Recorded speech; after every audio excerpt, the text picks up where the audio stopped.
programa. Está en la línea telefónica Arturo Ávila, usted lo conoce muy bien, él es diputado federal, vocero de la bancada de Morena en el Palacio Legislativo de San Lázaro. Arturo, ¿cómo estás? Buena tarde. ¿Qué tal, querido Primitivo? Me da mucho gusto saludarte, como siempre, a ti y a tu auditorio, claro. Igualmente, un gusto saludarte, a ti también, Arturo. Oye, hay muchas dudas. ¿Qué queda prohibido en función de la distribución, de la comercialización y sobre todo del uso de este tipo de artículos, ¿no? Los vapeadores y los cigarros electrónicos. Sí, a ver, hay que decirle a la gente que qué fue lo que nosotros modificamos en la Constitución. El artículo cuarto, que fue un párrafo muy específico, y el artículo quinto también. ¿Qué fue lo que agregamos? En el artículo cuarto, por ejemplo, establecimos la prohibición de la producción, de la distribución, de la comercialización, de la enajenación de cigarrillos electrónicos, vapeadores, dispositivos análogos, como parte de un derecho a la salud. Y luego en el artículo quinto ampliamos esta prohibición a cualquier actividad profesional industrial, comercial, interna o externa, que esté relacionada con dichos productos. Es decir, hay una prohibición específica para producir, para fabricar, para comercializar, incluso para dedicarse a una actividad profesional industrial relacionada con este segmento. Esta prohibición lo que contempla es, a partir de ya, de su entrada en vigor, que fue el 18 de enero de 2025, dejarla muy clara en la Constitución mexicana. Esta prohibición incluye a los vapeadores que utilizan aceite, por ejemplo, y a los calentadores de tabaco. Incluye todo dispositivo electrónico, la ley es muy clara. Entonces, si el calentador de tabaco es un dispositivo electrónico y es un cigarrillo electrónico, porque así lo señala la propia Constitución, está prohibido.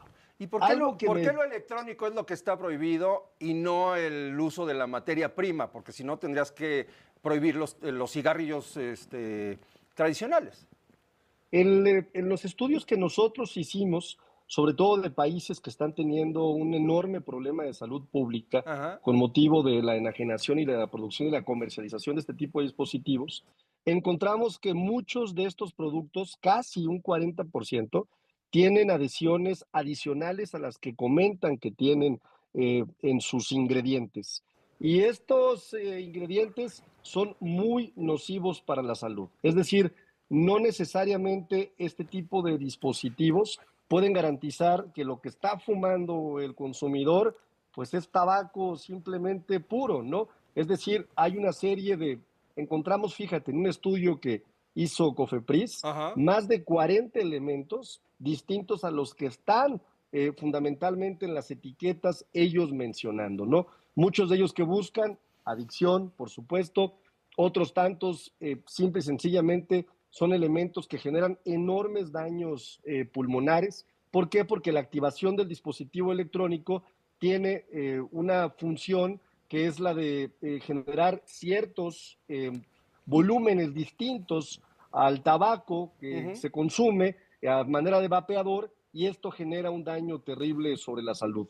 Entonces, lo que estamos haciendo es primero proteger a nuestras niñas, a nuestros niños, sobre todo porque, fíjate qué dato te voy a dar, Ajá. el 55% de los primofumantes de vapeadores son niños de entre 10, 11 y 12 años. El problema se agrava cuando volteamos a ver al país del norte, en donde ya hay cerca de 3 millones de primofumadores de este tipo de productos, que además, fíjate qué interesante, se presentan incluso muchas veces de manera lúdica, con colores, aduciendo a juguetes, con un mercado muy engañoso, y queremos evitar que esto sea un problema para nuestro país en el futuro. Oye, Arturo, hablas del 40% que presentan irregularidades, ¿no? Que presentan información falsa y productos que son peligrosos para la salud. Hay un 60% que no cumplen con estas irregularidades, vamos a ponerlo en esos términos. Entonces, ¿por qué no regular en lugar de prohibir todos?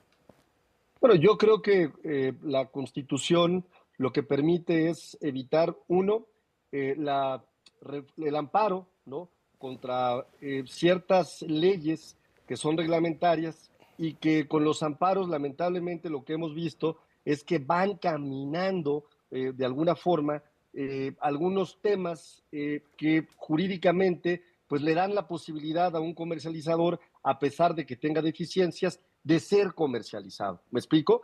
Entonces, la protección constitucional, primero, nos permite tener este elemento de evitar que se puedan amparar. Segundo, entrar al tema de la reglamentación, cuando estamos hablando de vidas de niñas y de niños, cuando estamos hablando de un problema de salud que ni Estados Unidos ni Canadá han podido frenar con distintas reglamentaciones, porque ellos sí lo tienen reglamentado, nos damos cuenta que hay que atenderlo como un problema de salud de máxima prioridad.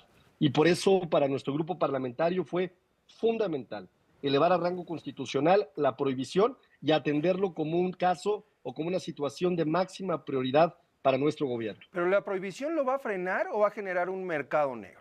O sea, todas las prohibiciones han resultado en lo mismo y la evidencia ahí está, no es algo que yo diga. Bueno, la prohibición lo que va a lograr es que nosotros hagamos leyes secundarias que nos permitan buscar los mecanismos para que no exista también un mercado secundario, es decir, que contemplemos multas importantes, castigos, penas incluso, que pueden ser penas muy importantes, para quienes puedan infringir esta prohibición, ya sea por consumo, ya sea por distribución y ya sea por la propia comercialización de los dispositivos. Oye, nosotros tenemos, Primitivo, 180 días a partir de la publicación de la reforma constitucional para ya definir un marco jurídico. Y es algo en lo que vamos a trabajar, vamos a detallar sanciones, vamos a armonizar las leyes además con esta reforma y después las legislaturas estatales tendrán 365 días para realizar adecuaciones importantes a la normatividad local y obviamente, como lo es cualquier reforma constitucional que contradiga lo que se establece, pues deja de entrar en vigor o no surte efectos tras su publicación en el Diario Oficial de la Federación. Oye, ¿se va a castigar a los consumidores? ¿Te van a poder detener por fumar con uno de Mira, estas cosas? nosotros siempre hemos pensado que el consumidor puede tener variables, sobre todo cuando hablamos de este tipo de productos, en donde no puedes tú de alguna forma criminalizar, ¿no? Sí. Son variables que nos parecen fundamentales a considerar.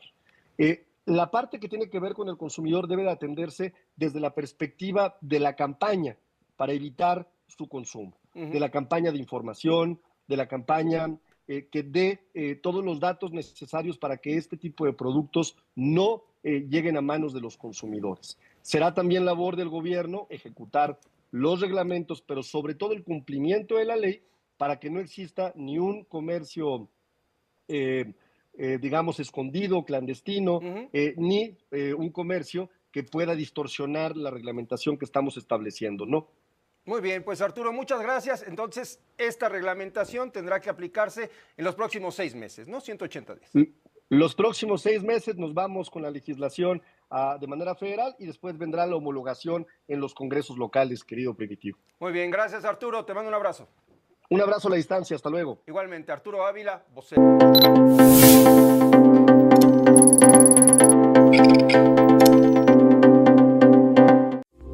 Esta fue una producción de Grupo Fórmula. Encuentra más contenido como este en radioformula.mx.